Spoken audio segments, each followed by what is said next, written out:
Hello everyone, this is Brian Bentley at CoinOpTV bringing you gameplay and commentary for Marble Mountain on the PC. Marble Mountain comes to you from Lightning Rock Studios, and let me just say this right now. This video has two puzzles that I do, and there will be spoilers as I complete the puzzles in their entirety. So if you do not want to be spoiled on Marble Mountain, please, find a different video on CoinOp. Go and play the game and then come back and listen to me as you normally would.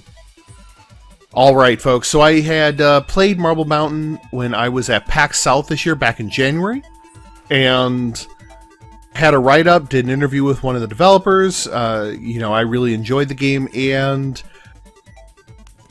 decided I would do a video with two different levels just so you can kind of see the contrast between some of the level design that they have.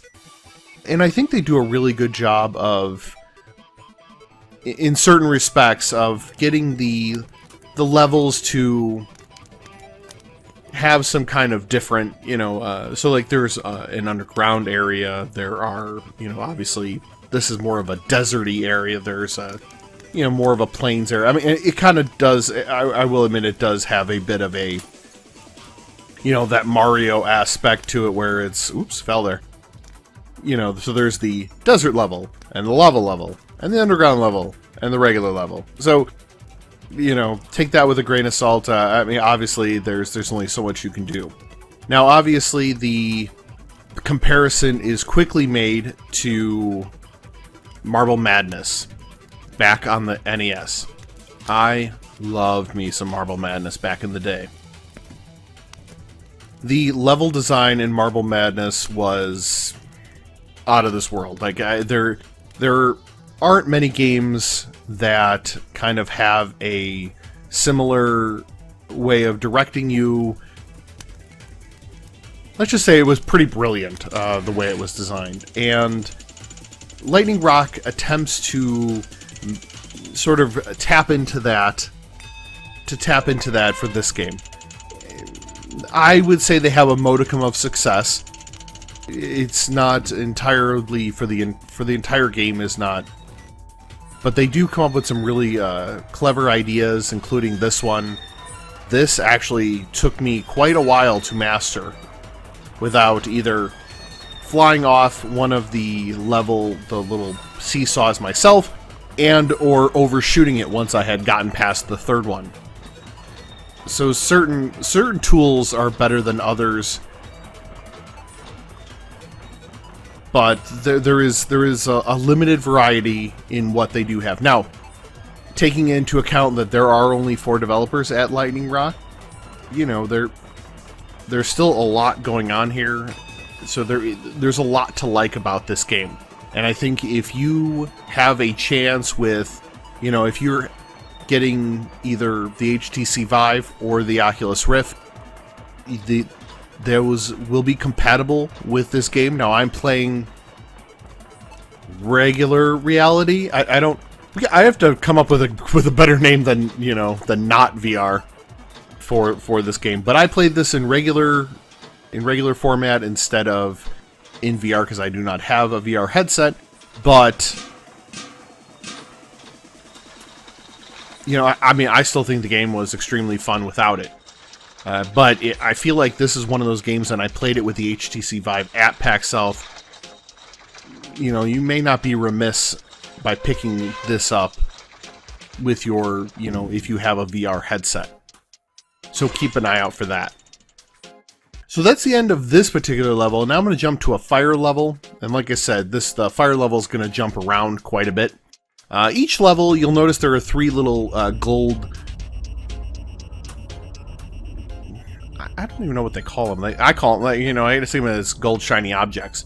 And once you collect the gold shiny objects, that's a part of that, and your time give you a score at the end. So gold, silver, bronze, nothing.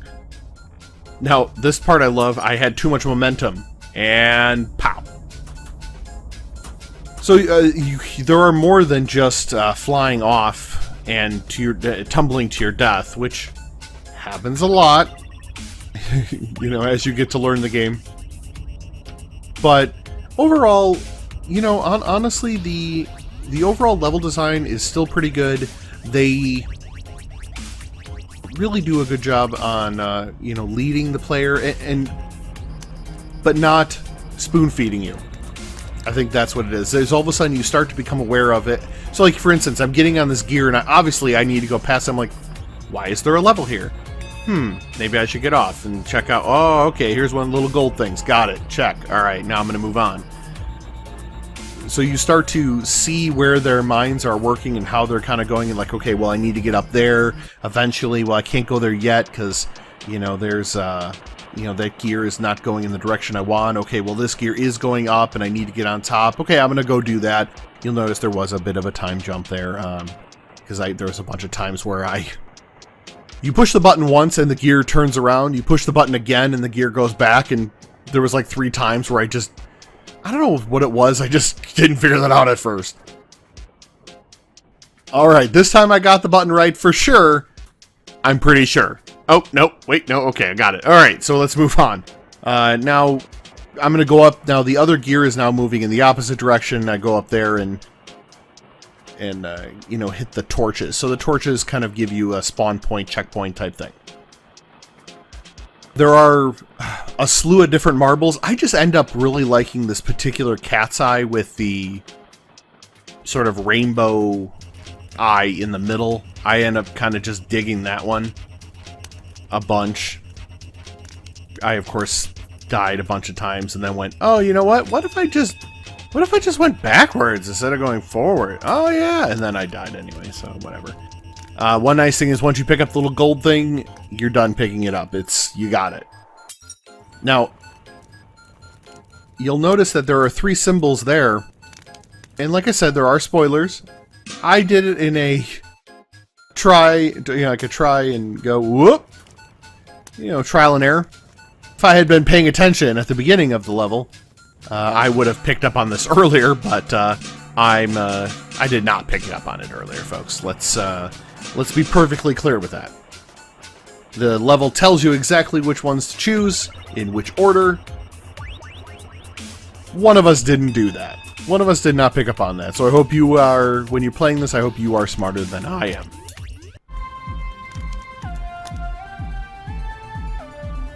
Okay, so things that I do like. I really like some of the effects that they have in the different levels, such as there's an underground level that has like a wind effect, and I think that they do a really good job with that. I think the steam coming off on the levels is really great. The music is really great. And overall, I do enjoy the game. It's not quite as challenging as I wish it was, and the level design could use a little work.